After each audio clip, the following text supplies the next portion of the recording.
Hi everyone, my name is Margaret Chandler and I'm delighted to be here with you for a 2-day workshop on professional business writing. I'm really pleased that you took 2 days out of your busy lives to come and learn ways to improve your writing skills. It's obvious that you see and your managers see the importance of writing well and how critical it is to your success at work, and because how you write, this is how you position yourself, and you want to position yourself as a careful, respectful, and intelligent writer. You gain the respect of your readers by showing them respect. So yeah, I'll just tell you a little bit about myself and then we'll jump right in. As you can see, we're going to start with grammar, which terrifies some people, but really grammar isn't about the pointless memorization of dry rules. Grammar is about using the right tools, and I have some great reference books that I'll be showing you, some great print and online resources.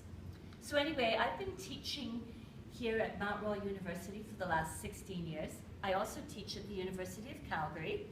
I teach a range of things. I teach business writing, technical writing, grammar, editing, punctuation, style, just a whole range of communication issues. I've taught journalism also, and when I'm not teaching here at the two universities, I also teach in the corporate, nonprofit, and public sectors. So I have a range of different clients. And I also, when I'm not teaching, I work as a freelance editor and a writer. So suffice to say that I love helping people improve their writing and sharing with them the complexities and marvels of the English language. Really, my approach here in the next 2 days is to help you see where you need to work more, because it's all about practice, and also hopefully motivate you to do that, because really your writing will get better the more you practice. So quickly, my philosophy in a nutshell: most people could use help. There's no shame in that. Most of us have either forgotten the grammar and business and technical writing that we had, and some of us have never had any. We've had a lot of education, a lot of training, but we haven't had any training in these kinds of skills. The other thing I want to point out is that business writing is not academic writing. So in academic writing, we write to show someone who knows a lot about something that we too know a little, and we're after that good grade. And also we're going to get read regardless, because it's the teacher's job to mark us. In business writing, we might be the subject matter expert, and we're trying to write clearly, concisely, trying to be lean in our language, and we're always keeping in mind a reader-centered approach and realizing that not everybody is going to read us. So if the prose is really weak and wordy, flabby, it just might not get read.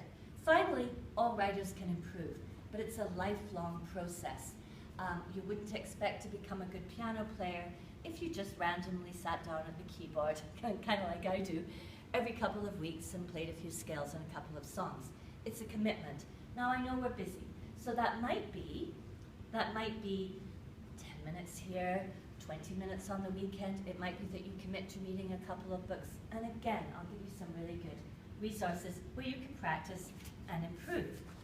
Okay, so we have a lot of ground to cover, and I think we'll just jump right in now to the grammar, because the grammar is so important. The grammar is language of language. It's the language of language. It's not a bunch of rules. It's about learning the names of things so that you can use the reference tools I'm going to be sharing with you. So let's just jump in over here. Okay, just a little bit of a cartoon to show you that it's not good enough to just be able to say this feels better or I know this is wrong. We have to actually know, we have to be able to name the mistake and not just feel it's a gut feeling. Why? Because by naming the mistake, we can read up about it, and then we can hold a conversation about it if we're challenged, and also we can help others improve. And I believe we're in it together. We also want to help others improve. So I threw this slide up. This is a great book, by the way, and I do have it with me, and I'll share it with you. But The Glamour of Grammar. The funny thing is that glamour and grammar actually have the same etymology, the same word origin. They both used to mean something very mysterious and arcane, something really sophisticated. They really did mean the same thing. And then what happened is glamour sort of became, you know, fun and sexy, and grammar sort of went another way and became the polar opposite. So you could sell millions of copies of a glamour magazine and probably just a few hundred of a grammar magazine. But they did mean the same thing. Grammar, too, once had its day. If you look at John of Salisbury, he was a 12th century Renaissance philosopher, the 12th century Renaissance, that is. And he really believed that grammar, that is the language, the fundamental stuff, helps prepare the mind to understand everything that we can express and teach in words.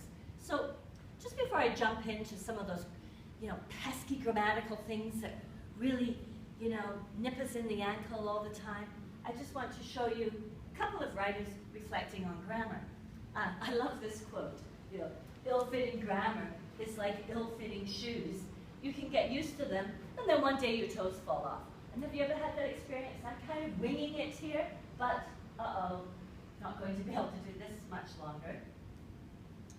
And I also like this quote from the great British poet Robert Graves, that first you learn the rules, and then you decide which ones you can bend. Because you shall see as we go through this, some of the rules are a little bendable, some of them are hard, and some of them are kind of plastic, we can bend them a little. And some rules that we might have learned a long time ago from someone particularly old-fashioned are actually not even rules anymore. They're what I call grammar myths. And don't worry, we'll look at those too. And finally, I like this quote from Anthony Burgess, that there's a kind of a satisfactory boniness about grammar. Because if we just have vocabulary and we hurdle it out there, if we just hurdle words out without the structure that grammar gives us, we're not communicating with our readers. So, okay, that's enough of that. Let's jump in now to one of the first things that I see as an editor that I'm often having to fix. Subject-verb agreement. All that means is that your subject, that is your noun and pronoun at the beginning of the sentence, agree with your verb. If one is plural, so is the other. If one is singular, so is the other. So, of course, most of us, pretty well everyone knows this, but, you know, sometimes it's just not quite as easy. So do you say 3 and 3 are 6, or 3 and 3 is 6, right? If Isabella's friend and mentor is the same person, then we're going to use the singular is. Okay, I think I'll pause now. Okay?